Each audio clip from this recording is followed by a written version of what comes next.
What's happening? What's happening? What's happening? Welcome to another edition of Funk Music with Zach right here on IBM.TV every Sunday, 12 o'clock p.m. Eastern Standard Time. Welcome, welcome, welcome, everybody. All the Funketeers all around the world, all my true funk soldiers, all my club Funketeers and funk ambassadors. How y'all doing out there today? Thank you for hanging with us. Today, we got a special treat. I even broke out my special Spider-Man cup just for today's guest. My man is from the pro school. That's right, you heard me. From the pro school of music. He's going to be kicking it with us, talking about some things that most of you might not know, especially a lot of the younger generation and the people that are just getting into the business. I have today none other than the chairman of the board, Mr. Ken Knox, and I'm going to bring my guest in right now. Come on in, Ken. How you doing today, brother? I'm good, Zach. How you doing, man? Hey, man, I'm good, baby. I broke out my Spider-Man cup. He only comes out on special occasions. Uh-oh. Well, since you're going to do that. Yeah. I'm going to break out my Earth, Wind, and Fire more. You know what? We got to talk about that. We were talking off air yesterday. We got to talk about that. Yeah. I like that, see? I'm loving it, man. How you doing, brother? Hey, man, like I was telling you in the green room before we went on. Yeah. I started feeling all lightheaded and stuff. I said, "Oh shoot!" I said, "Golly, I got to get in." I don't want to call Zach and cancel because I'm going through with it.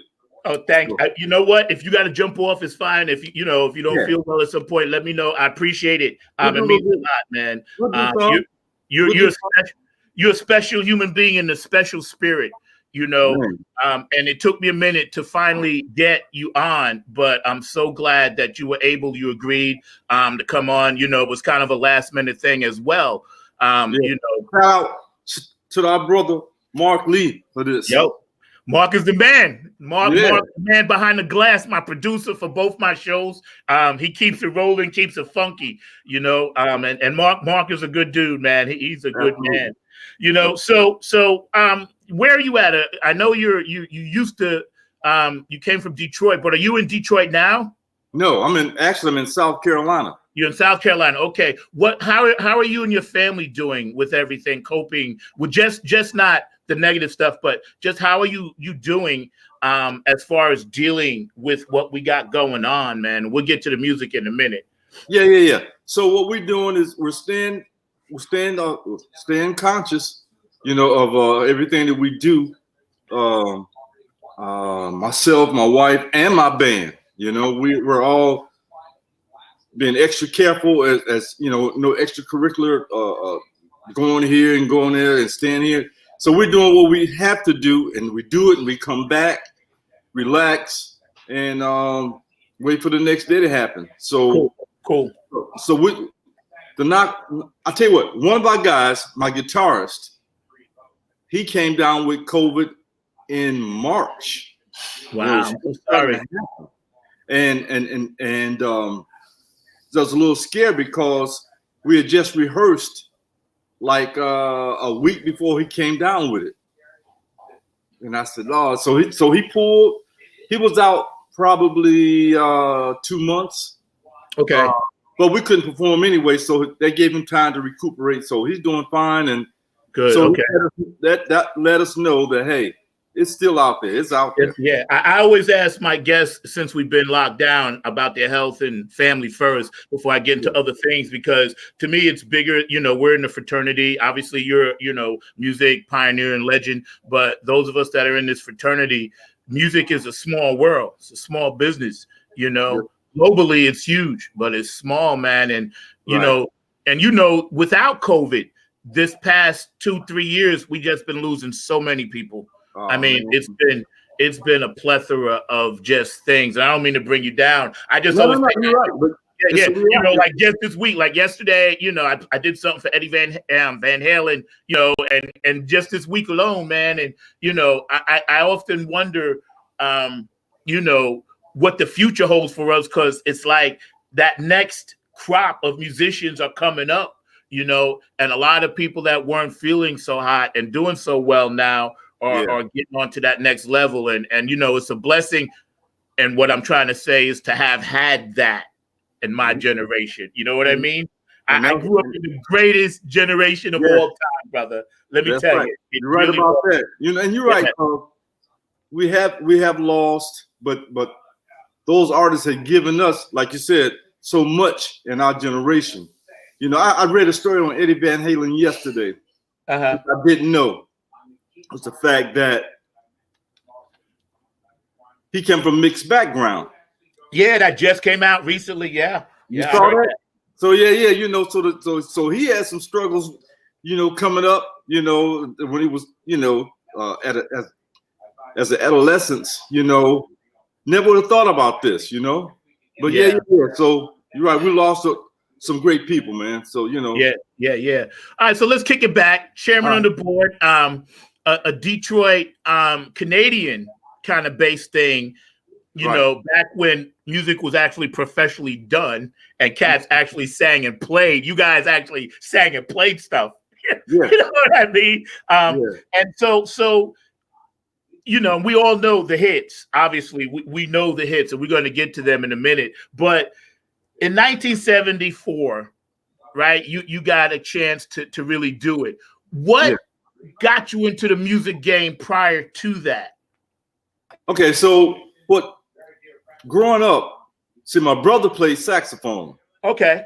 And when I was a teenager, I don't know. So wait a minute. He was probably about 20, and I was probably 11. And he played Barry sax. Right. And when he would get tired of the saxophone, he put it in the corner somewhere. But I would go in there, sneak in there, get it, put it together, start tooting on it. Right. Yeah, and so he saw the love that I had for the instrument, and I hate to say this, but it happened. In the riots of Detroit in '68, my brother bought me a saxophone from a guy running down the street with a saxophone. Wow! And he stopped him. He said, "Hey man, what you got?" And the guy said, "Sax." He said, "I want that." I think he paid $50 for it. That was my first saxophone. Came out of Detroit riots in '68. Wow. The other part of my story, man, I wish I had it now. So the other part of my story is my sister sang in a gospel group, and they were the first gospel group on Motown Records. And that was she was an influence to me as well. So, and then growing up in Detroit, like you said, I mean, the music was all over the place. Temptations, Smokey Robinson, Supremes, whatever. Even the rock groups. I used to go to Mitch Ryder and Detroit Wheels. I used to go to the rehearsals when I was probably like 15 to 16. Wow. Would sneak in and see them. And you had the MC5. I mean, you had black and white groups. Yes. A lot of people ain't hit to the MC5s. Yeah. A lot of people. Yeah. MC5, man, so I actually did a show with that guy, the guitarist, probably about 7 years ago. And so long story short, man, so Detroit to me was Music City. And then influences started changing. Well, okay, this is how I got in Chairman Board. All right, so I was in a local band in Detroit, and one of the lead singers, Danny Woods, he came into this club I was performing in with the group I was with, and he said, "Look, I see something in you." He said, "I want you to come and audition for the chairman of the board." And I'm saying, "Nah, man, you gotta be kidding me." Because see, the reason I'm saying that, I used to watch the group perform outside Detroit. They were like my favorite band, favorite group. Right. And I got the chance to see them in concert and never dreamed now I'm getting an audition with them. Right. So when I go audition, I walk in, here's my other heroes there. I see Eddie Hazel. Yeah. I see Billy Bass. Yep. I see Tiki Fullwood. Yep. Bernie Worrell. Yep. The Ron Markowski. Yep. Now I'm saying, ain't no way I'm getting through this because there's my heroes there. Yeah, man. they had all the experience because I didn't have any. I'm just playing locally around Detroit. And I don't know what happened, but I made it. Hey, tell them for those that don't know, who was the backup band? Funkadelic, wasn't it? Funkadelic was the backup band for chairman of the board, and everywhere we went, there was fire. Yo, I got to tell you, I tell a lot of people that story because they don't know the research, they don't know the history, and when people find that out, like you said, they didn't understand how powerful, even as a kid, I had no knowledge of this, but I can imagine, okay, New York, but Detroit had the folks, you know what I'm saying? Detroit had that stuff. New York had its thing and this, but from what my history tells me, Detroit was the bomb. It was, man. It was, man. And it was a great learning experience for me. It was short-lived because I think they got burnt out, because they come from the funk, the rock, Yeah. And then we're doing this pop stuff. Yeah. But it was pop with a funk edge to it. Yeah. I mean, songs like Finders Keepers. Yeah. Finders Keepers, Bernie Worrell doing these. Listen, it was so tough. We did a show with the Barcades in Miami. Uh-huh. And I swear to God, the plug was pulled about 5 or 6 times during our performance. Wow. And we know it came from them. Yo, smoking it. And see, I think too at that time they was probably getting ready to go do the Westbound stuff and really get knee deep. I guess once George put that, they had already experienced that. Okay, already experienced that. Okay, but there was a lapse. They were having problems with George. Right. Okay, I understand. Yeah. But I'm just saying, man, it was just so much fire. Yeah.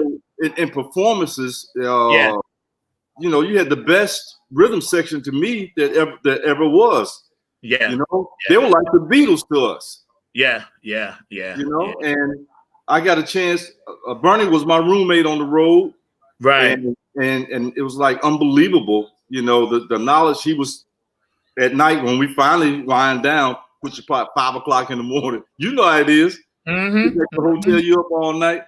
But I will say this.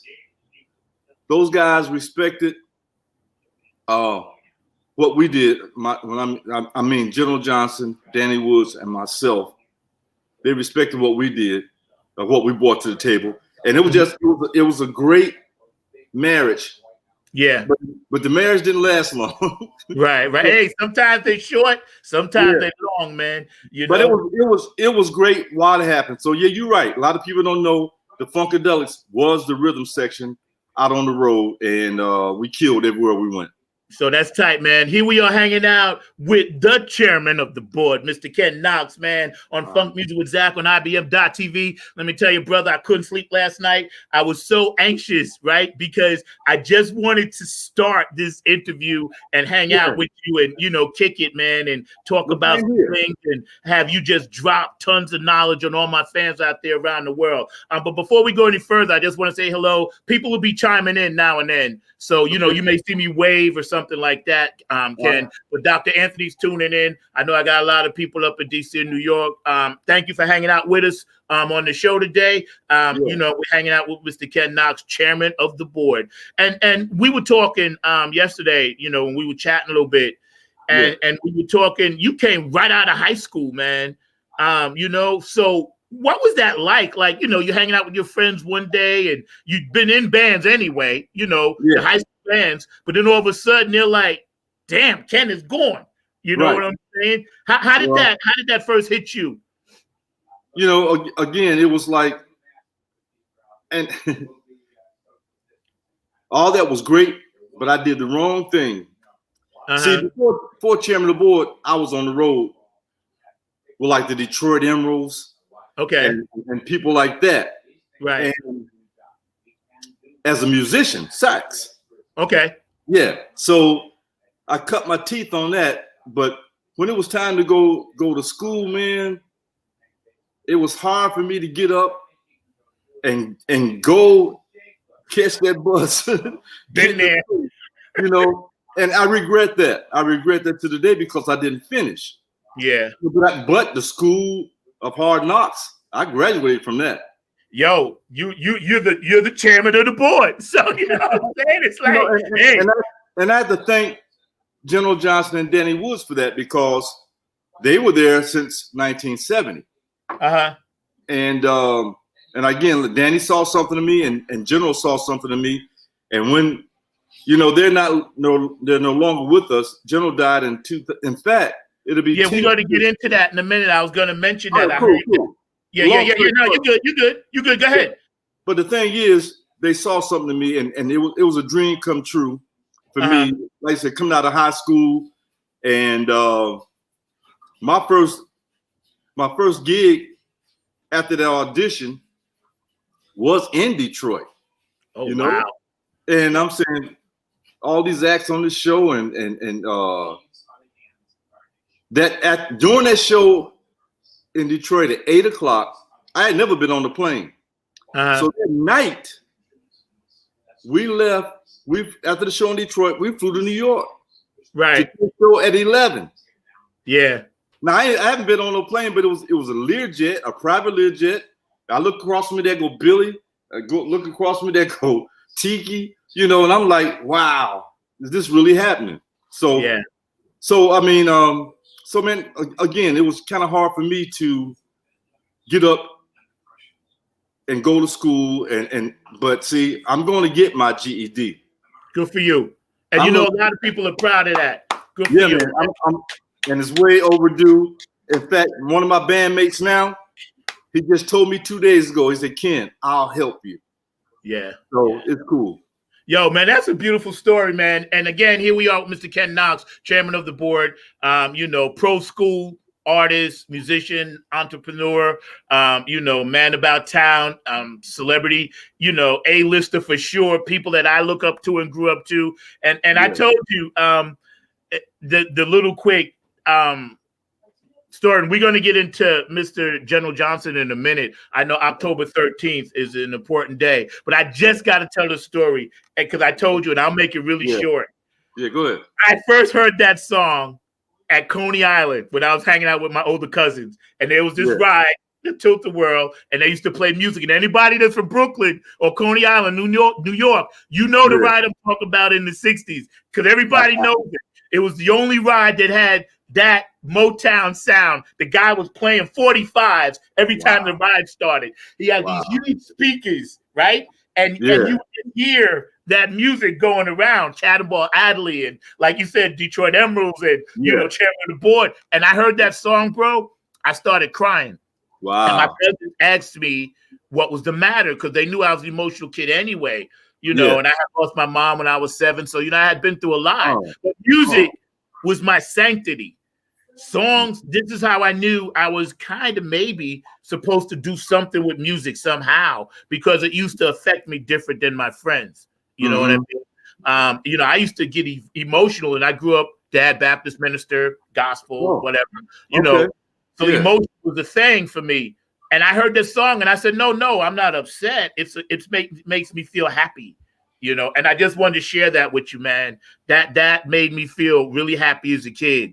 And I'll never forget that. I don't remember the details, but I remember that, that affected that stuck with you through life. Yes, it did. And look how it came full circle. Yeah. So Mr. General Johnson, he was the gentleman that started the group. The group he was the first recruit. Okay. The group was started by Holland Dozier Holland.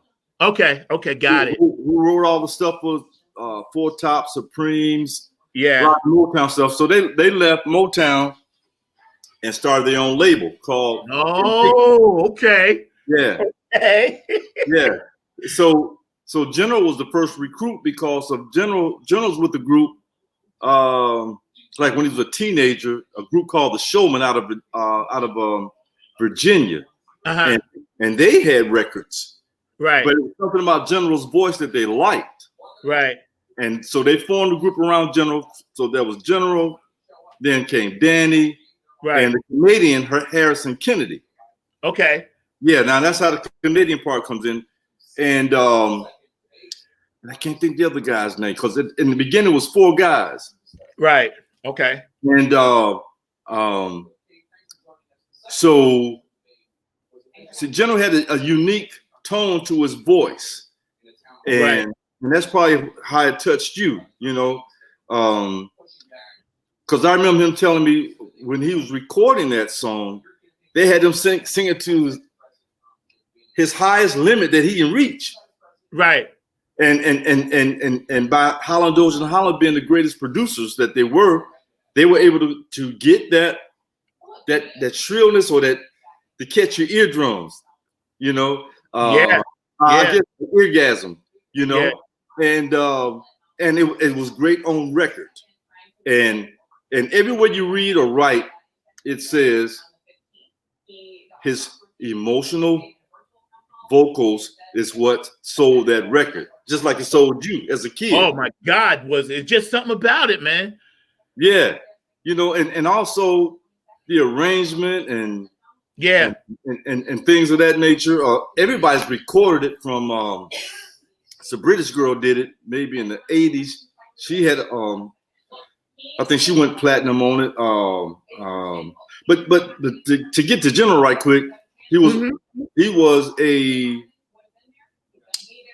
very prolific songwriter. Okay. He won a Grammy for Patches. Remember the song Patches? Patches. Yeah. I didn't know he wrote that. Wow. He wrote Patches? Yes. Oh my God. Patches. Yes. Oh my God. Yeah, Patches. That's deep. Oh yeah. I mean that he was deep. Now Patches made me cry too, just so you know. But everybody, man. Everybody. Woo, my God. And see, that's what I'm talking about. See, Ron Bukowski, when we would do Patches live, the spotlight would shoot down on Ron Bukowski playing acoustic guitar. Right. It was nice. Right. I can imagine. Ron is a beast. Original Funkadelic guitars back there too with, Taj and them. Yeah, and Eddie. Yeah. So when we would start Patches, man, the pin light would shoot down on that board doing that acoustic guitar thing, and it was magic. But so General also, like I say, he won a Grammy for that. He wrote for the Honeycomb, which had Monads. Now tell the story. You got. This is so good because we talk. This is so good. I think we have a connection with that because Taylor Dane once recorded it as well. Yeah. And right now I have a show on, or we have a show like your show. If I can mention it, can I mention my show? Oh, sure. Yeah, we're going to plug all your stuff, man. And for sure, I want to come on and rap with you, too, one day. Okay. But, yeah, man, we're going to plug all your stuff. Mark's going to run it on the thread. Yeah, man, go for it. Okay. Well, so we have a show called That's My Story. And one of my co-hosts is Shelley Clark White, right? Which is the wife of Verdine White of Earth and Fire. Yes. Yeah. And so she used to be with the Honeycomb. Right. Yeah. So we love it. Yeah. We have history because she comes from the same Invictus camp. But that song one is, man, is even Mary. They used the track. They did, and people thought it was new, which pissed me off. Yes. So General and Greg Perry wrote the song together, and actually, see, Greg's wife was Edna Wright. She just died a couple years. She was with the Honeycomb. She died a couple of weeks ago. Yeah, I saw that. Yes. Yes. So, there's one hell of a connection, that we all connected with this thing, and those guys are some great writers. And oh God, yes. Oh man. And General and Greg wrote for Free the Pain. They wrote for us, Chairman of the Board. They wrote for 100 Proof, Aged and Soul. The song they had out was Somebody Been Sleeping in My Bed. Y'all check it out. Yeah. That's a New York jam, man. Somebody Been Sleeping in My Bed by the 100 Proof. Yeah. So, all the things that you're talking about, it's the foundation. It's the foundation of built that we were able to kind of, piggyback off of all of that great music, all of those great songs and writers, and the blood, Right. sweat, and tears of music, and not to mention the group, but the blood, sweat, and tears of what you guys did and what you guys laid down. And again, here we are with, royalty right now on our show, Funk Music with Zack. This man deserves everything and then some. Mr. Ken Knox, he is royalty. He is the chairman. Yes, you are. Yeah, you are. Let me tell you. Yes, you are. Yes, you are. Yes, you are. And that's just that. We know, those of us that know from the pro school, we know. You know what I'm saying? I appreciate that. Hey, it's fact. Everybody, I'm everyday people. You can meet me in the the street. Yeah, it's fact. It's just fact, man. Mark knows, I'm everyday people. Now you know. Oh, yeah. I know that. And that's why I'm grateful, man. I just always pay homage, and where it's due, because, again, I grew up listening, to all of that music, not just what you guys were doing. And the thing is, I live down here in North Carolina now. I've only been down here for 7 years. So I didn't realize, and we're going to segue into this and get back to the music in a minute. October 13th is the anniversary of General Johnson's passing, correct? Correct. And how many years ago was that? It was 2010. 2010. So it's been 10 years. Okay. So it's like a thing. Yeah. You guys planning on doing something kind of big, even though it may be virtual, for that 10-year thing? We're going to do something on our show. Okay. This Thursday, we have Russell Tompkins from the Stylistics, and we're gonna, before we bring him on, we're gonna do. See, we did the same thing for Edna a couple weeks ago. We did a little thing for her passing. So we're gonna do something. Let me know. I'll be watching, man. Okay, and I'm sure there'll be something online of his anniversary. I'm gonna put something on my personal page about John, because him and I worked together in the studio. Right. We were like co-producers on a lot of the stuff that we did. As we left Detroit, came south. Right. Yeah. But, go ahead. Oh, I'm sorry. I didn't mean to cut you off. I was just going to say that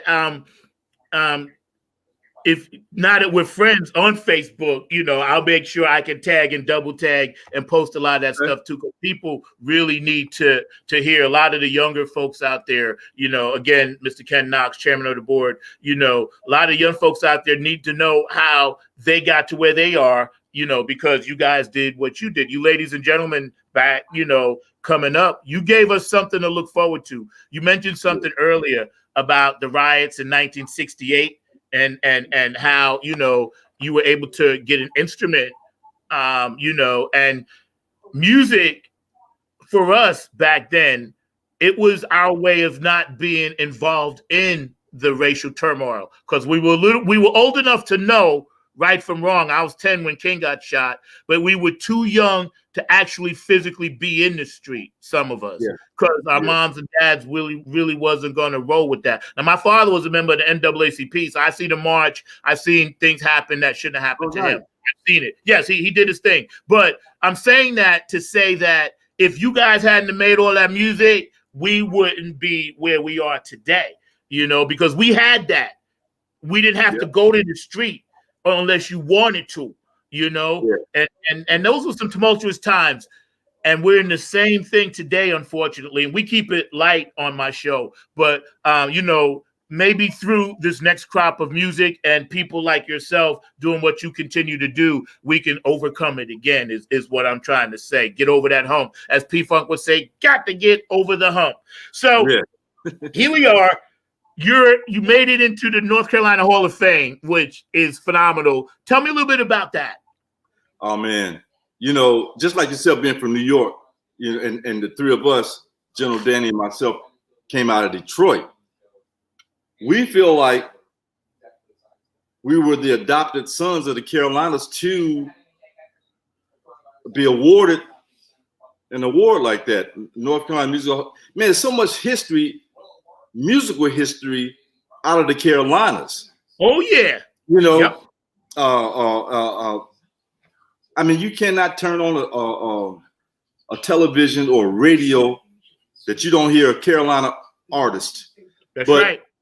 But we were inducted in 1999. We won. Congratulations, man. Thank you. Appreciate that. Yeah, 1999, and I can't remember who was. Oh, I can't remember who was in that group, but I'm glad we were. So you know, I feel like we were the adopted sons because we've done a lot. We meant a lot to the Carolinas. Yeah, through music. Through music. And I think I said this on Mark's show. A journalist once wrote, "What does Martin Luther King and the chairman of the board have in common? They bring the races together." That's right. Exactly right. So, so that's an honor for us to be in the Hall of Fame. And actually, I sit on the board of directors for the Hall of Fame. Yeah. So that's what's up, man. Look at that, chairman of the board. See. So, you know, I'm honored for that, and it's just so much talent, man. I didn't realize was here. You know, growing up in Detroit, and I'm hearing all this music, and even the current crop, like the Anthony Hamiltons. He's a cool cat. I know him. Yeah. Yes, and I know you know Kelly Pickler and Ninth Wonder. Yes. Yeah, you know, we just inducted Ninth, I think, a couple years ago, and last year, believe it or not, we did Big Daddy Kane. Okay. Yeah, I didn't know he was from here. Wow, I didn't know that. No, but see, that was one of the criteria. You have to have an established musical career nationally, and I think he's been here 10 years. And I think it's one of the criteria. And so, we inducted him last year. In fact, he went in the same time as Ninth. Okay. That's awesome, man. A lot of people don't know Maceo, know, George Clinton. I gotta tell you a quick story about Maceo. Go for it.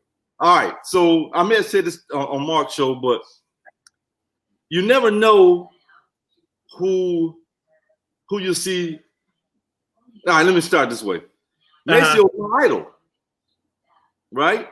He's my idol. You know, we did a show with James Brown in Miami back in the and Funkadelics, rhythm section.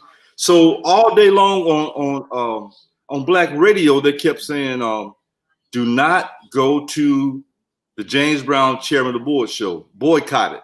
So we're hearing this, right? And so the night that we're there, instead of it being a 20,000 seater, there was probably 1,500 people in, because the voice of the Black radio, you understand it.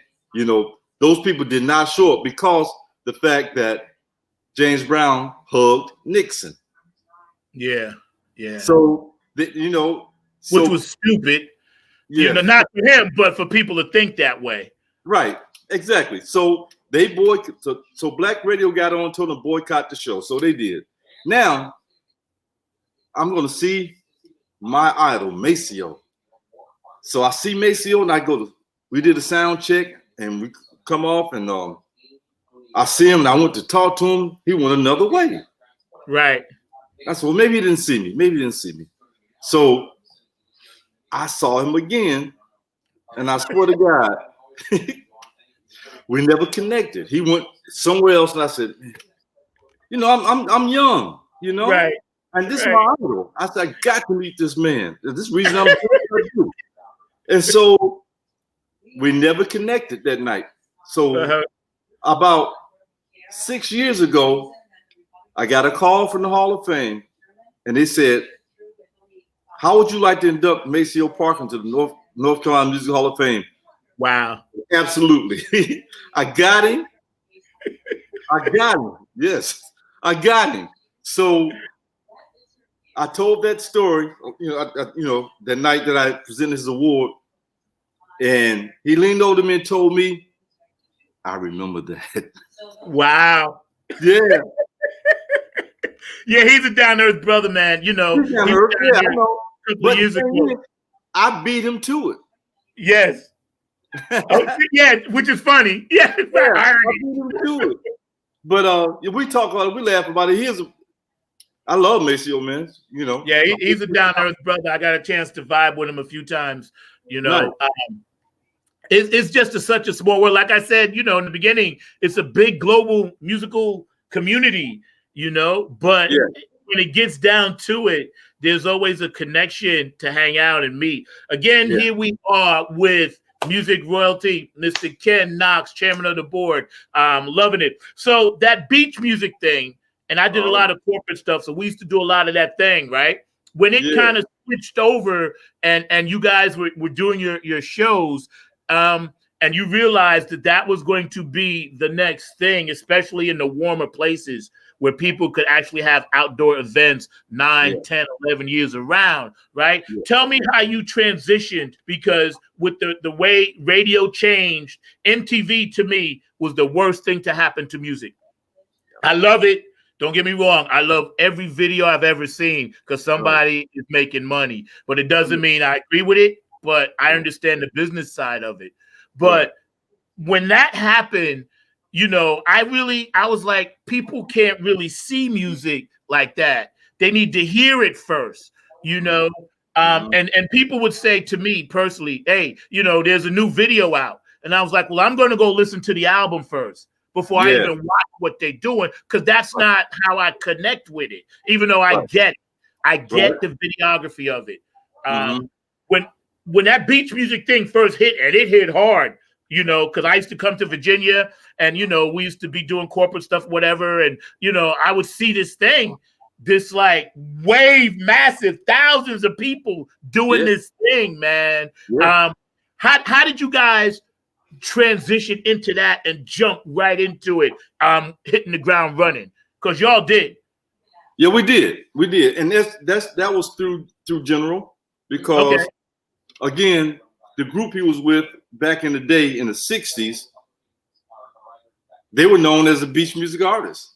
Now when he came to us about I think we're gonna start going to the Carolinas because they have this thing called beach music. I'm saying, what? Beach Boys, Jan and Dean?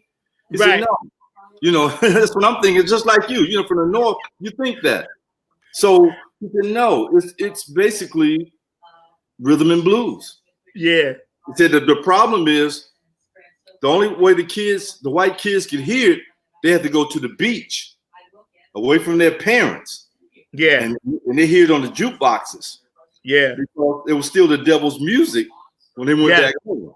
So that's the term came beach music from that. The only time you can listen to it was at the beach. Thank you for clearing that up. Thank you. I appreciate that. That means a lot. Thank you. Yeah. So the other thing was we used to play a college club in Greenville, North Carolina, called The Attic. And The Attic would have acts such as Pointer Sisters, Hootie and the Blowfish when they were just starting, us. They would put national acts in there. So we started building our following from the college club. And then all of a sudden, when people these cities start deciding to give concerts to the public, we were like at the top of the list for these shows. And matter of fact, I tell you who did it. Coors did a survey with all the colleges, and they said, who are the top 5 acts that you go to see? Right. We were number 1. Right. Look at that. See? Yeah. We were number you should 1. be. You know, we worked hard at it. Yep. You know, we worked hard because it's still competition. I don't care. You know, we had national records, been around the world, but when we came to this market, we didn't get any respect because the white bands got all the respect. So now we say, okay, y'all want to play that? Let's play the record game. So then we started cutting records. We knew we had them then because these bands didn't know nothing about recording and it wasn't tight. Yeah. So we started playing the record game and doing recordings, and we just made our way up to the top, and that's what I'm doing now. You know, I'm trying to keep our legacy going. You are. Know, yeah, for myself, General and Dan, because I'm in this game 47 years. God bless you, man. Thank you. Appreciate that. Thank you, Zach. So, you know, that's, you know, people from the outside say, man, what is this? What are y'all? I see what y'all doing down there. Why is it so popular? And so until they come to see a show of ours, then they understand. Yeah. And I like the fact that, like the journalist said, Martin Luther King Chairman Award bring the races together, because at our concerts, you do see togetherness because of the common denominator, music. Yep, that's right. And giving the people what they want, you know. Yep. So, you made a couple of good points in that statement, and thank you again. Here we are with Mr. Ken Knox, chairman of the board, Funk Music with Zach. Don't forget, check out our sponsors. Please support IBM.TV. So what basically we have now, because the pivot of the music game, and we're going to get into that in a second. But please let me know when you got to run. I don't want to hold you too long. But you know, the pivot of the music game, the live thing, and this is what, and I'll tell you I'll call you privately and talk about my stuff, what I've dealt with down here. But because you guys are a national, global commodity, like you're a global freaking commodity, okay? Mm-hmm. When people hear chairman of the board, they automatically, it's like a brand. It's like Nike, Michael Jordan, right? A brand, right? Yeah. It bothered me to understand when I first came here why this thing didn't just spread all over. Like in New York, we didn't know. I thought like you, the Beach Boys. I was like, all right, cool. And they said, no, play it like this. You know, and when I was doing a lot of, bands down here, and we would play songs, and they I would get this set list, right? And it would be like beach music, 100 songs. And I'm like, what? 100 songs. I was like, I got to learn 100 songs in like a week. I was like, all right, I'm a hold it, But when I did the gigs and I saw how it made people smile, I saw black, white, gay, straight together. I felt, and maybe I'm crazy, but you could tell me, the combination of the water, the beach, the sand, the people, the tropical atmosphere with that music, I felt like that was God's way of saying, that's what it is. Wow. Hey. That's how I felt. That's how I felt, man. And then I understood it, because you can't really delve into, and as a musician, an artist, or whatever, singer, performer, until you understand something, you can't embrace it fully. Now, me being a funkadelic, I'm like, I'm like, no, you can't do none of that. I was like, what? Yeah. So I was like, okay, I'm gonna get in here, but it better be worth it. It was worth it. Yeah, absolutely. That's the culture down here. Yeah, that's how we've been able to sustain for so many years. Yes, Is and to answer your question, and it's something you said too. It seems to only stay in this region. It doesn't go, and you know why? Because these other bands record inferior music. Yeah.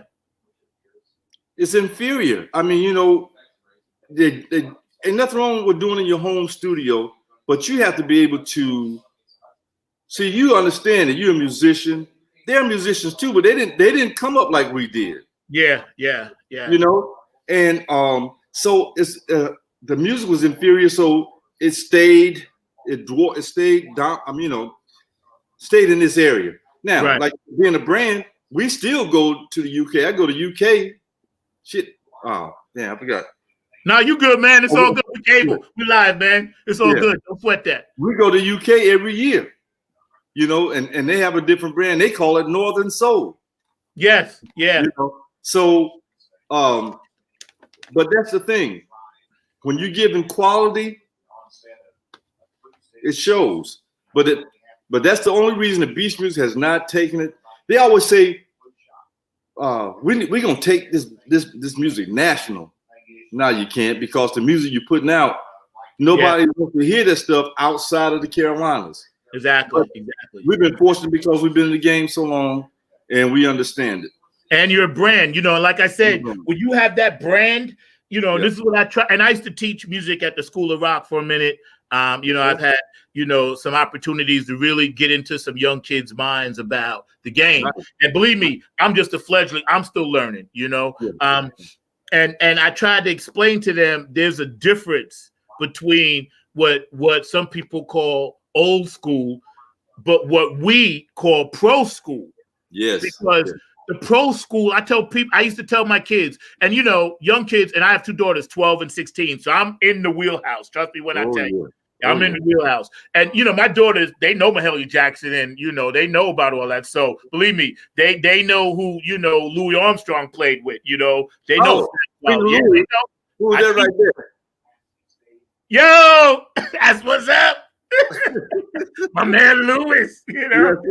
That's right. I was watching something the other day, and I watch all these old things, man, and on PBS, and they said when he put his head down and was doing that,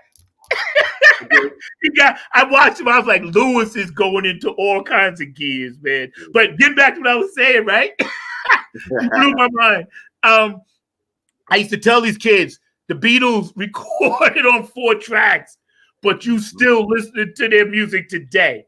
Hendrix, you know, always sang out of key, but his voice wouldn't have fit anything else. He was singing Bob Dylan songs half the time, but every guitar player who they wanted to be, Hendrix. You know what I'm saying? Groups like you guys coming up, everybody knew James Jamerson. Everybody knew Motown. Everybody knew who you guys were. Everybody knew who George Clinton was. Everybody knew who, you know, Frida Payne and, you know, all that music. We lost another one last week, the great Linda Ronstadt, you know, the one who passed away, you know. Linda Ronstadt. I think it was her. Who's the lady that made the woman? Oh, Helen Reddy. Helen Reddy, not Linda Ronstadt. Helen Reddy, I'm sorry. Forgive me, Linda Ronstadt, and forgive me, Linda Ronstadt fans. Helen Reddy, So, you know, these people, those songs that they wrote and penned, you know, and there's so many to name, they actually have substance. And that's what I used to tell my kids all the time.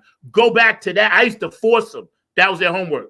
Go back to that. Listen to that. Next week in your lesson, I'm going to see what you learn, because that's the pro school. And to your audience out there, I love all the new music. I support it all. But y'all know what I'm talking about when I say the pro school. Go back and get some of that, you know. Support right, that's great, man. That's what it is, man. And you know, you guys tour around the world and you travel and you've done all this great stuff. Now that we've had to pivot, and here we are with Ken Knox, chairman of the board, how do you see the industry? Because I was talking to, you know, some people in different camps, musicians, about where we are now. What do you guys have planned for 2021? Well, we're hoping that, I know every musician is hoping that we're able to get back out and perform and be able to, you know, reach the people, because it's a different world. Like you said, we have to do things differently. We have new music coming. We're working with a producer out of the UK, because they have loved Chairman of the Board since the 70s. And they're still staying with what I do. So I've got a couple of producers, UK producers, doing some stuff that we haven't been able to go to a studio yet, because I ain't singing on no mics, and they ain't been, you know what I'm saying? So I'm trying to wait till they get that stuff together. But you're right, music has really, I mean, the whole industry has changed. You know, virtual concert, you know. Matter of fact, we will probably end up doing a couple of those before the year's out. Some virtual concerts. People have come to us and want to do it, and but the game has changed, man. I'm looking at, me and my wife was riding yesterday, and we heard an old Bruno Mars tune. She said, if Bruno don't come out with something, people can forget about him. Yeah. You know, it's funny. this is where we are now. But thank God, you know, you can do what you do on your show, and you know, I can invite you on shows that, you know, things that we do here at IBM, and we can kind of let people know, because that's why I have as many pro artists as I can on, because I do want to uplift and encourage. I do want people to feel that, hey, just because we're kind of going through this thing in life doesn't mean that the music stops. You know what I mean? It doesn't stop. We all keep writing. We all keep, you know, striving and just touching. And see, a live act such as yours, besides the records, needs to have a live audience and touch people, you know. And I think that's something, as much as I love virtual and technology, Lord knows we couldn't even do this without technology. That's so right. I embrace technology. Thank you. But at the same time, I know what it is. And maybe you feel the same way. You could tell me, to not be able to touch that person, you know, in the audience physically, you know, slap their hands and, you know, get in their face. Man, how you feel about that? Something I haven't gotten used to. Yeah. I don't know if I can. I'm just waiting, man. I'm waiting till I'm sure it's gonna be a long wait. Yeah. Because actually, I've heard in the industry that they're saying it won't happen till the end of 2021. That's kind of like what we're hearing. You know, I've been touching base with a lot of the funk heads, and people are doing little things here or there. But until we can't really hit the football field until we got some kind of plan as a country, as human beings first, then we can get back to our respective jobs. You know, as far as, you know, being artists and musicians, you know, because I would rather stay safe, keep my audience and fans safe. You know, I would always err on the side of caution, but then again, that's only me. You know, I heard this thing, and a lot of people, especially, I don't know, you could tell me, country music artists, they're buying drive-in theater time. You know, I heard that, especially down here in Midwest, you know, where they have drive-ins. Up north, they don't have them so much anymore. And I heard that one way. Where are you located? I'm in Durham, North Carolina. Right. So I had this conversation with it's a lady who runs the National R&B Music Society a couple of days ago. And she was saying the same thing. A lot of the artists are trying to get these drive-ins. So I don't know any in Charlotte, but outside of Charlotte, there's some maybe 15, 20 miles from Charlotte, and they're doing the country artists. Yes, country. They bought all of that. They monopolized it. Yep. And honestly, there's one beach music radio station who does one in Goldsboro, North Carolina. They're doing with the beach bands. Yeah. You know, but hey, you know, that's a start. Yeah, it is. And I'm glad you feel that way, because we have to keep going. You know, Boosie Collins is doing some stuff, and he's kind of letting people know, hey, stay on the one, and, you know, P-Funk, and, you know, all the artists that I know that I work with or whatever. And, you know, a lot of my band members are dropping solo projects, and they've been doing this for years, you know, and, you know, we're all just constantly trying, like you said, it's a start. And I think that, thank God we have music like what you guys are making and have made to listen to, because that's what gets through, bro. I got to tell you, man. I had one of my producers backstage. He was dying to ask you a question. Besides Mark, his you know, another gentleman, Mr. Bill Tresvant, you know, and he's our White House correspondent at IBM. Bill, you hanging out with us? Because I know he wanted to come on, and I think he was texting me to ask you something. I'm not really sure if he's there or not. He might be watching. But anyway, man, here we are. Ken, you know, an hour just flies by, but we got some private to talk about, because I got to understand, you know, that EWF thing, and I'd love to be a guest on your show, because, again, listening to what you guys did and do and have done and are still doing, it's completed my circle of music. I have different pockets, and believe me, what you guys do, one of those pockets. You have to. You're in one of those pockets, man. Yeah. You're in one of my pockets. Well, I can pull it out. We appreciate that. So, Yeah, man. like I told Mark, the next time I like to get the other two guys Oh, on yeah. with you. You know, Yeah. your show and on Mark's show. And so you can get their take on how they feel to be with me. You will make that happen. We're going to make that happen soon. Yeah. You know, you let me know. Because I had to recruit two other guys. You know, when General died and then Danny died, and they're sharp guys, and let's make that happen on your show and Mark's to bring the other two chairmen. And what's the name of your show? It comes on Thursdays. Where can people find it? It's called That's My Story. And it's on Chairman of the Board's Facebook page, and it's on YouTube. In fact, we just had Ramsey Lewis last Thursday. Okay. Great show. And we had Verdine on. Yeah. We had him on. We've had Ray Parker Jr. on. Right. We've got coming up. We've got the Whispers coming up. Yeah, I love the boys. I just saw them down here last year. Yeah. We've had Melba Moore. Yeah. So yeah, I mean it's a music show, and I'll send you a link did I already send you one? No, but send it to me because I'll just always tag, post, and help, just promote and do all that good stuff. It's a Thursday, and this Thursday, you're gonna be, paying homage to the General Johnson, right? Because you mentioned, you're gonna do something on your show. And that's what this whole thing is about, spreading love and keeping the love going. And you've been an amazing guest. I really, really appreciate it. Sometimes they hang out and do a round table. You're welcome. To hang out with us. Feel free. Everything that you've done and you are doing is a blessing to those people like me that are really just part of this fraternity. I'm honored, bro. I'm honored. No, man. I'm honored. I'm honored because you understand. Mark understands. See, there's still a lot of people like the two of you that's out there that don't get a chance. And you're right. Keep funk alive. Gotta keep. See, as I'm saying, yeah. I always promote, Donna Sneed and them. All right.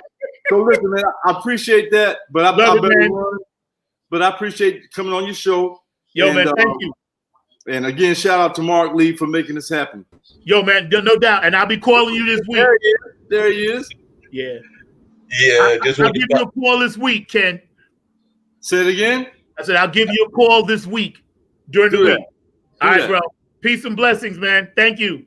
All right. Yeah, just wanted to pop in real quick, say hello to Ken and everything. That was a great interview that you did, Zach, and everything. Just really quickly, I'm waiting for some of our producers to come in and join us, but I did want to give Ken a shout out for something that he did earlier, and that was the thing that he did. There was a public service announcement about voting. So I would love that if you would talk about that public service announcement you did, because voting is very important, and I know that you did that public service announcement. So I'd love if you would talk about a little bit about the importance of voting and why you did that announcement. All right. So as we all know, it's very important. And Chairman of the Board, EU, and I know, Zach, you know this in Living Color. Yes. You know these bands? Yes. Mark, you know them too, right? So we're all on the campaign to get the word out to vote. Got it. And in November 3rd, we're all doing concerts that you can find from our Facebook pages or different stuff. But Mark, the importance of because we need change. Oh yeah, we do. No doubt, we definitely need change. And by the way, we've been joined by one of the main people here that is definitely one of the founders of this network that we're part of, IBM.TV. But Kimberly, I can also tell you, is a big fan of beach music and the chairman of the board. When I mentioned that you were on that show last time, she told me how much she enjoyed it. And when I told her that you were coming on Zach's show, she was just like blown away. And she was definitely a fan of yours. So I'll let Kimberly talk about how much she enjoyed it. Blushing. You got it, Ken. Thank you. Appreciate that. God, Ken, I'm so honored. And all my friends from high school would just be screaming right now because I grew up with you. I mean, we're probably the same age. But I mean, I grew up with you playing our music. Nice. I remember seeing your name on boards at places, playing at venues when I was growing up, and what an honor. I mean, to hear you and everything. The honor to me is the three of you. Thanks. And it really is, because a lot of times people forget about, it's like, what have you done lately? Oh, yeah. And your platform allows people like myself and other artists and business people or whatever. You give them a platform to speak, and to be seen and heard. And so I'm honored for this show, IBM.TV, Mark Lee and Zack Roberson. Is it Roberson or Robertson? Roberson, but either way is good. Okay, so I'm honored to that. And where did you grow up at, Professor? You can just call me Kim. I'm playing around with my name. I grew up in Charlotte, North Carolina. Oh, yeah. Cool. Yeah. So you were there. I know you were there. Yeah. You played at dances that I went to. I mean, you made life fun. Your music is positive. It's uplifting. Yep. Your feet want to dance. Yeah. I mean, that was when we first came, and Zack and I was speaking about this. When we first came to the Carolinas, we knew that we had work to do, because they were already seeing the other side, and we were outsiders coming into, this thing down here in the Carolinas. And we see, General was the genius at that. He said, what we need to do is write about the culture. So that's why you have Carolina Girls, I'd Rather Be in Carolina, Down at the Beach Club, those things. Carolina Girls. Yeah, I mean, I hum that song to this day. Yeah. I mean, I'm truly, my family is truly from Texas, but we moved here as well. Okay. I didn't feel the warm welcome when we came from Texas, right? It was a strange time. It was the 70s. And it was just a lot of changes going on. But your music united people. You made us want to dance. You made us want to hum all day long. So yeah, what a brilliant idea! Write about the culture you're in, right?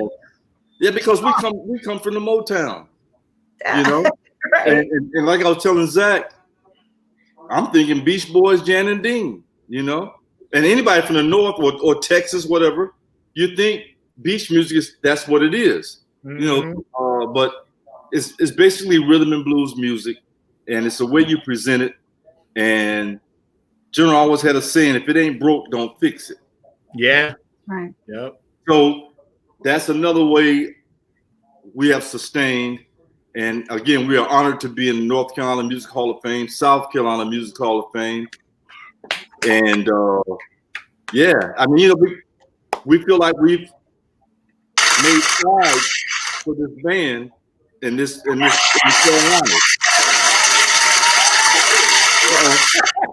What's that noise? That was clapping. Oh, The fan.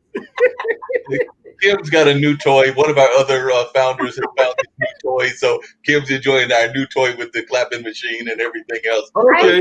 Cool. I had to clap for you. I didn't mean to interrupt you, but here's the thing. How often do you get to feel that warm love, right? Right now, we're not getting that warm love of the clap of the audience. And so Nick and I, we've been playing with some new toys to get that clapping going again. Feel that heart. Because, we got to get creative, just like you did, right? Mm-hmm. Got to get creative. You got to engage people. And that's what you did. And you're still doing it. And let's bring more of this music on. We've been working on a music marathon day. Maybe you'll help us. Oh, wow. And join us. Because what we're wanting to do is share with the world and bring awareness that, the musicians, the artists, there are other artists too, are suffering right now. And it's not, and I want to share with you, it's not just suffering from financial monetization, which is hurting you, but it's suffering from the love. Yep. Yeah. Hey, that's why we have a show like you guys. We do it every Thursday at 6:00, and we bring on artists like myself who need that audience too. You know, we've had producers on that make the records, but we need this, and so this has helped me mentally. This is helping me with our show, and being on with you guys. This helps me because and then mental. I think depression can set in easily. I'm glad you mentioned that. Yeah. Yep. We have shows.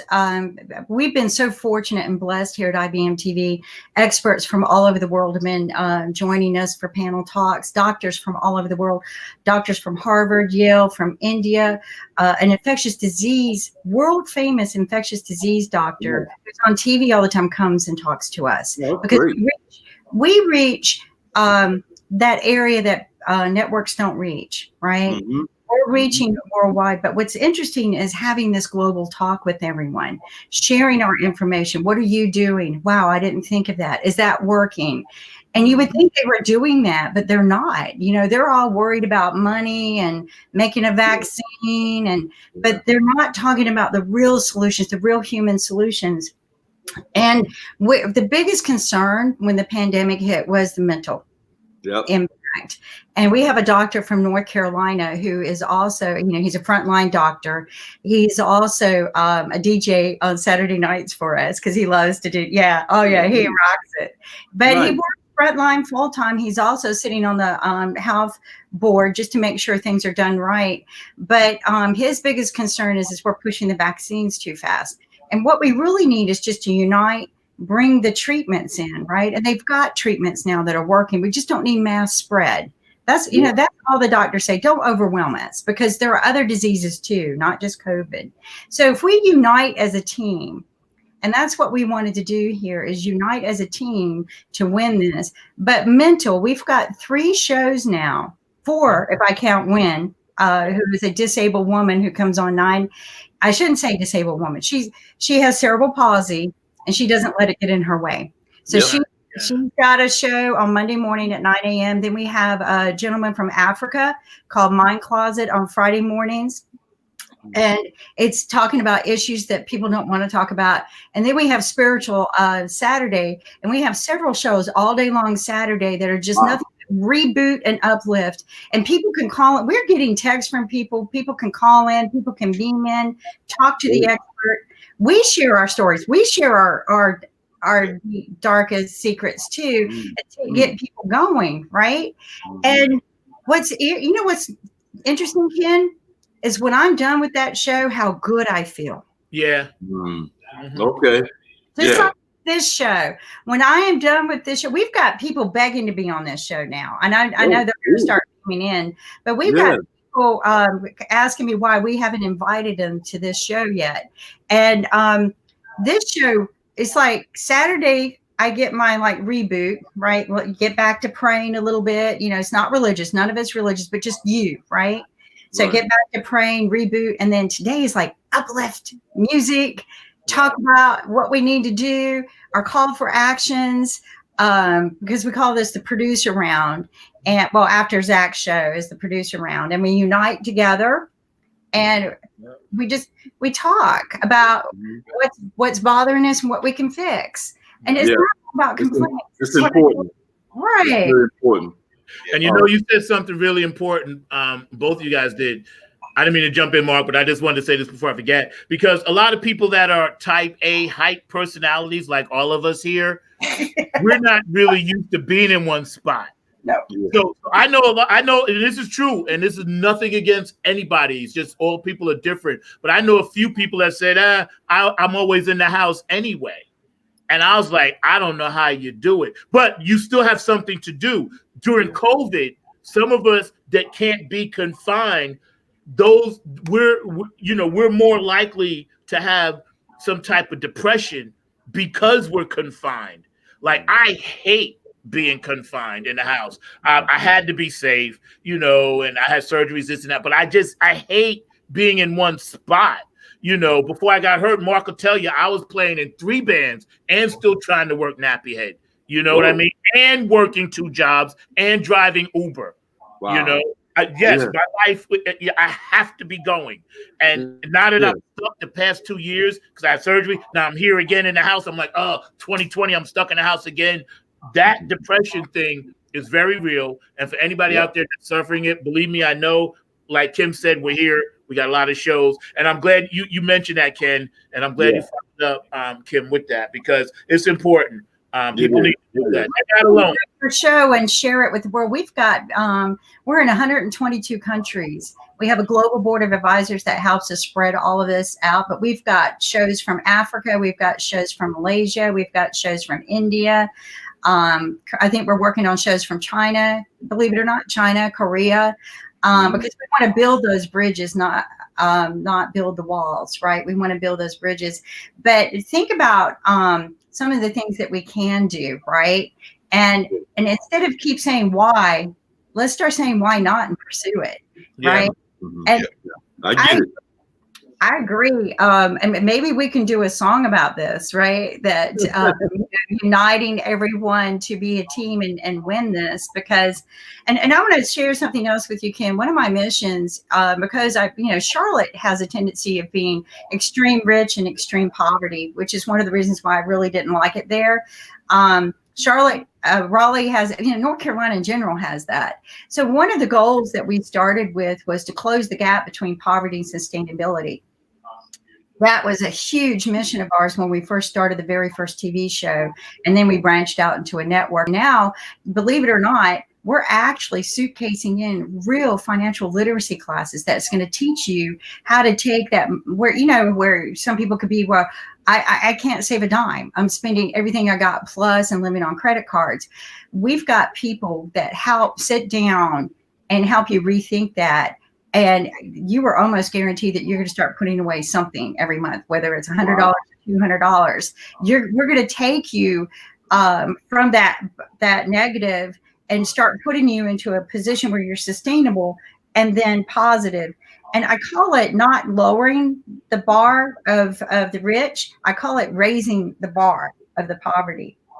So, and that's what we want to do here. But you got to do it by inspiring people and getting them engaged, like music, right? You got to, make it entertaining. You got to make it fun and engaging.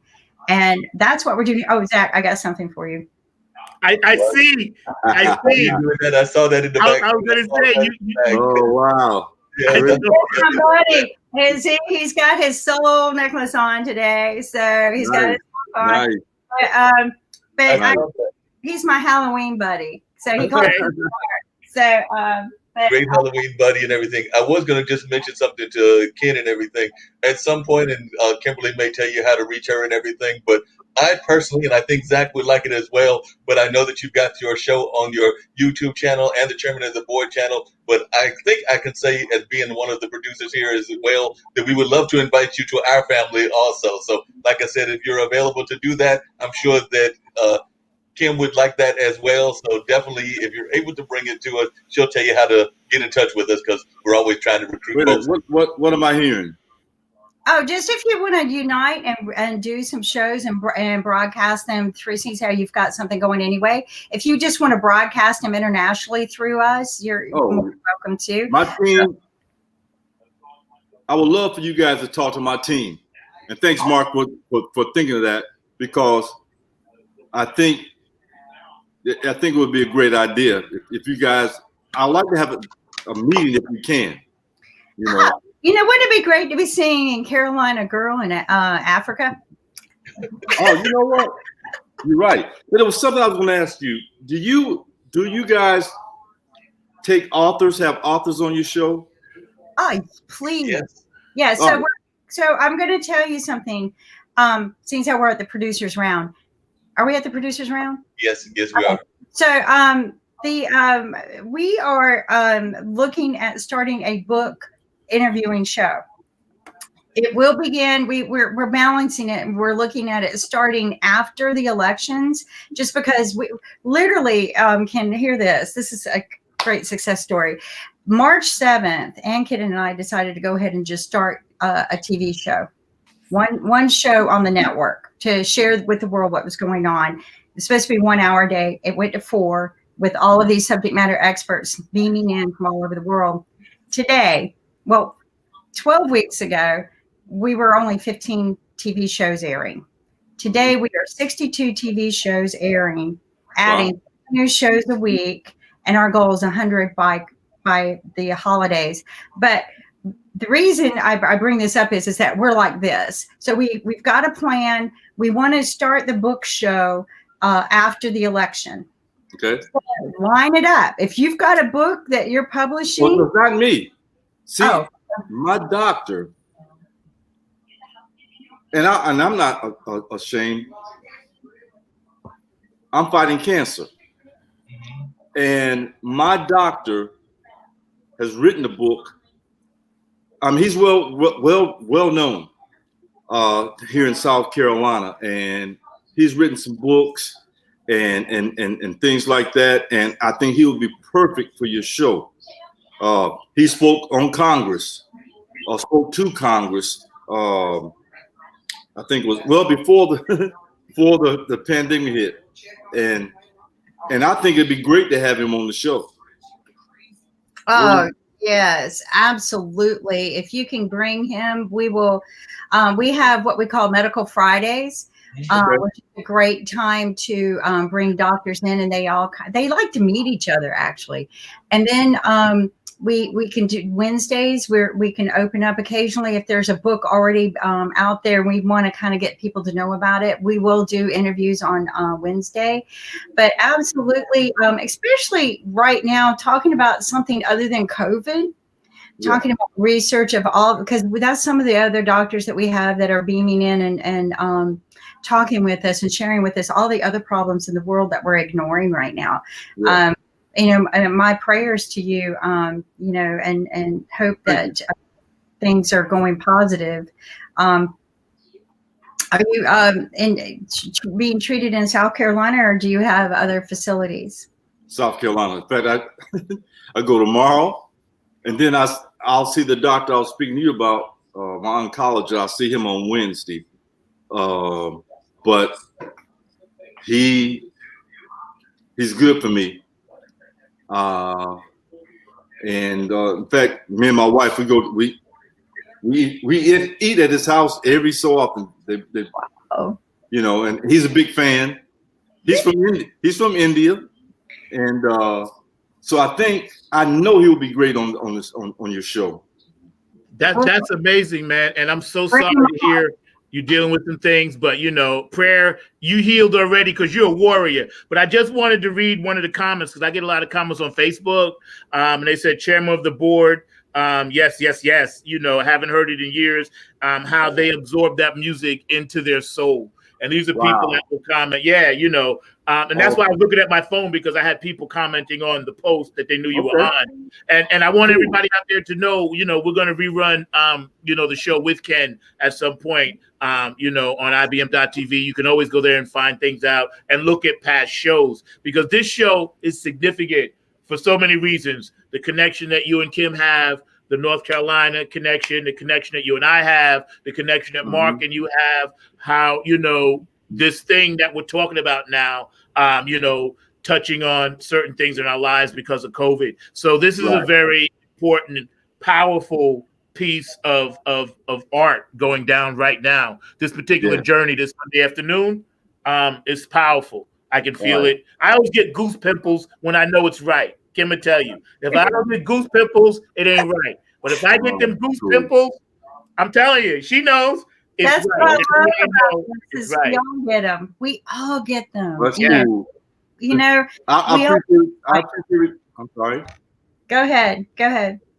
I'm going to say I appreciate everything that you guys do. And I will talk to my team, and I'm sure they would love for this to happen. And I would like to have a meeting with all of us on StreamYard. We'll set it up, and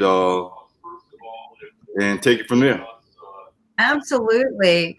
So every Wednesday, I just want to tell people, every Wednesday you've got a show going on. How can they find you right now until we get you on? Every Thursday. Oh, Our show is Thursday at 6 o'clock, and it's on the Chairmen, MEN, the chairman of the chairman of the board Facebook page, and it's on YouTube, the official Chairman of the board. Okay. Well, 6 p.m. And like I said, a lot of artists and producers, and we even had, and I'm gonna let you guys go after this, get your producers thing. We had a gentleman on 2 weeks ago who was an executive for BET. He produced the Soul Train Awards, and Wolf Blitzer is his favorite person. Is his BFF. Yeah, I mean, they had Wolf Blitzer doing the what's it called, the Dougie back then. Yeah, the Dougie. I'll send you guys the link to that show. There you go. Absolutely. Yeah. I mean, that's what makes this fun, is connecting all of this information and sharing where all of this is at. I didn't know that you were playing. If I'd known that you've been playing Thursday nights, I'd be there. So now I'll tell you, let me put it in the chat room what it is, so you know. And it's on the call as well. Oh yeah, definitely there. My email just because I want your autograph. You're good. I met you in person. This is what's cool.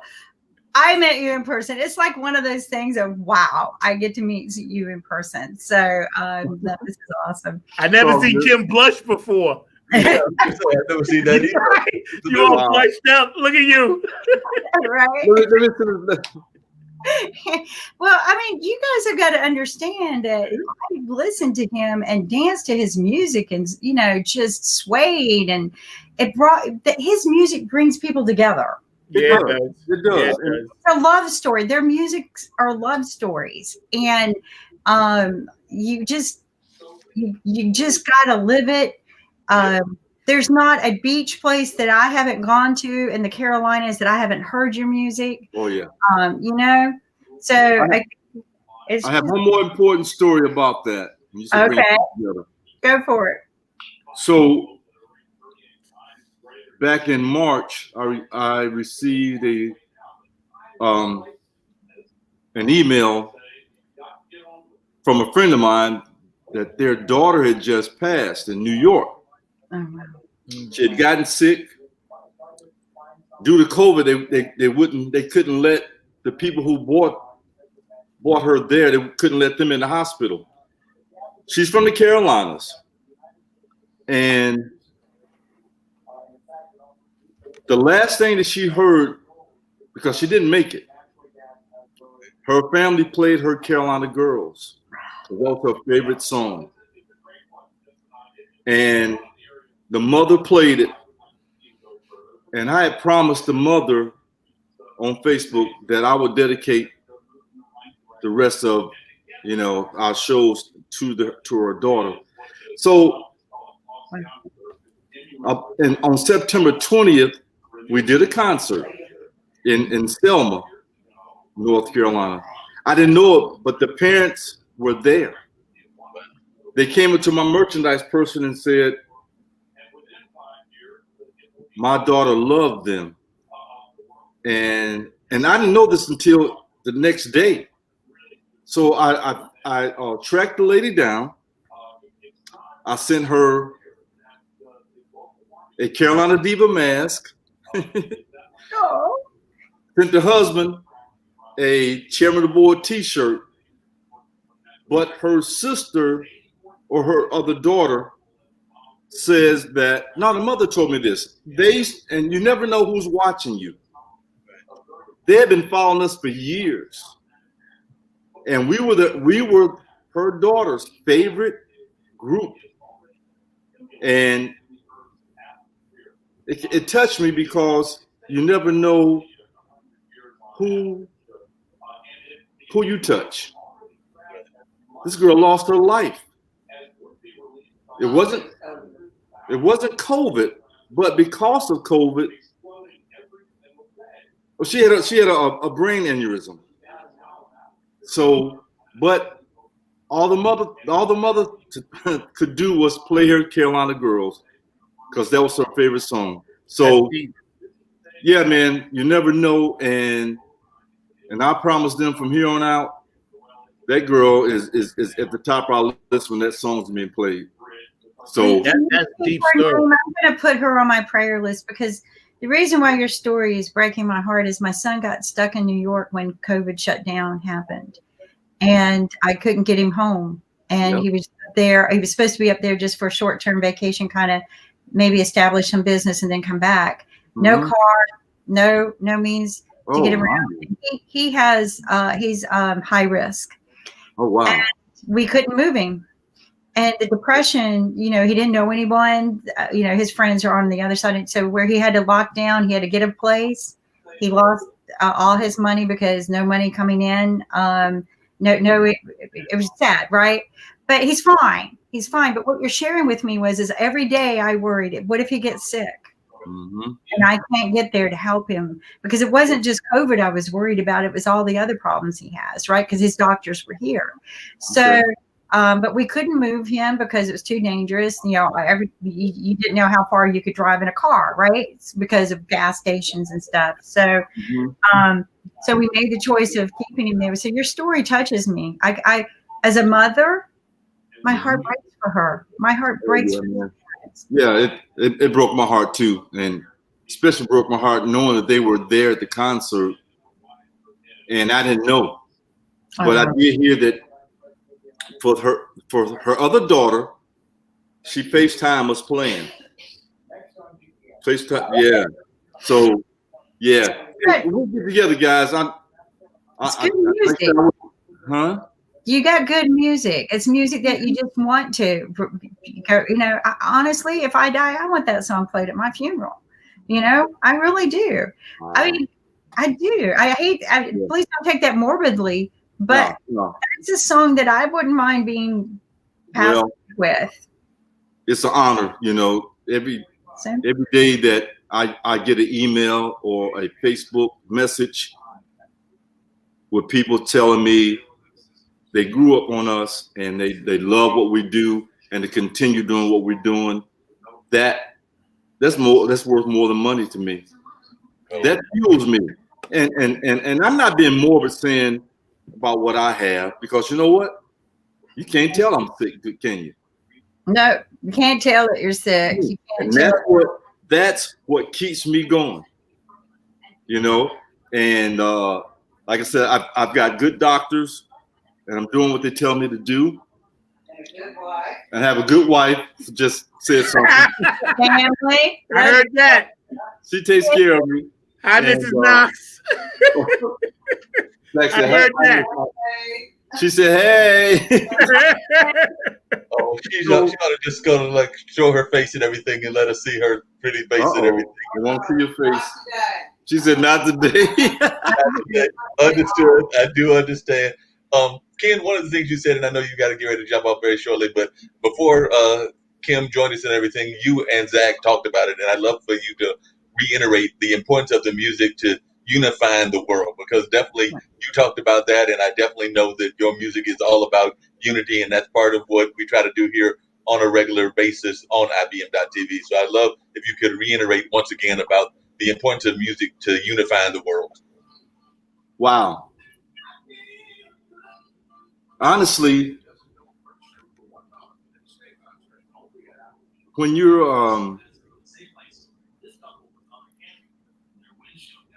I wouldn't say unify, but it does unify. But our music is what Zack says, feel good music. It feels good. I mean, I love rap. I love the funk thing. But our music makes you feel good and makes you remember what you were doing when this record was out. That's right. And it does unify people, and that's what makes the world go round. I mean, you've been hearing it all your life. Music makes the world go round. but it does, and especially now. Again, the fans over the UK,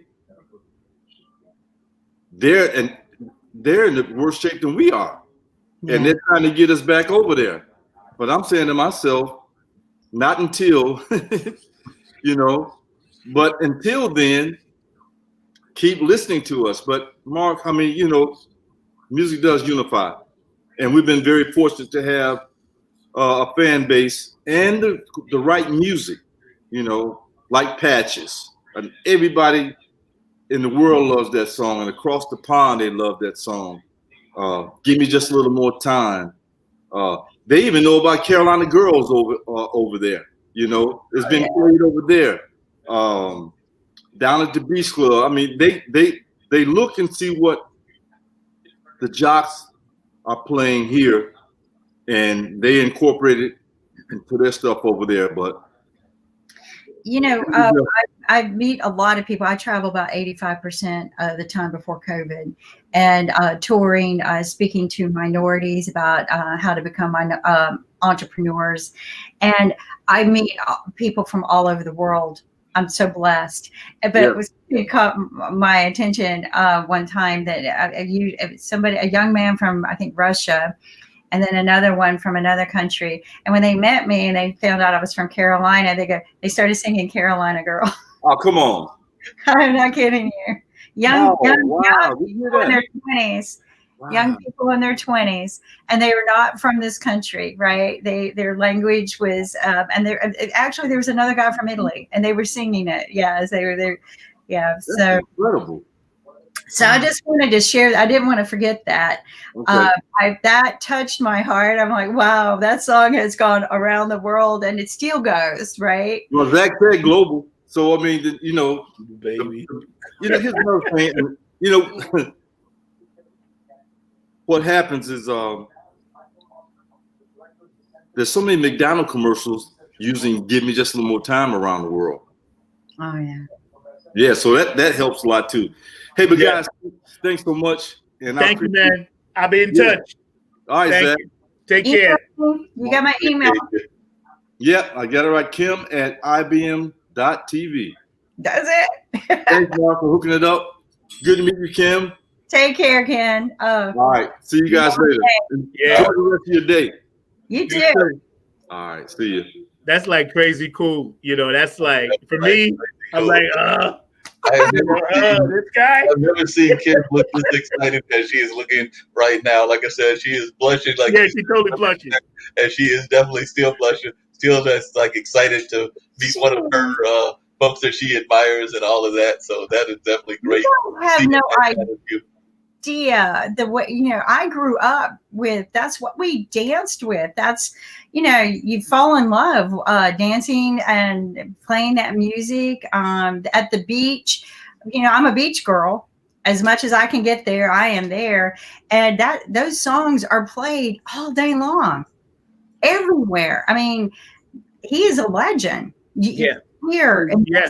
I mean, that's why I was telling that story, because when I was doing corporate bands, and then sometimes I would have to go from New York to like Virginia, or, I never did North Carolina.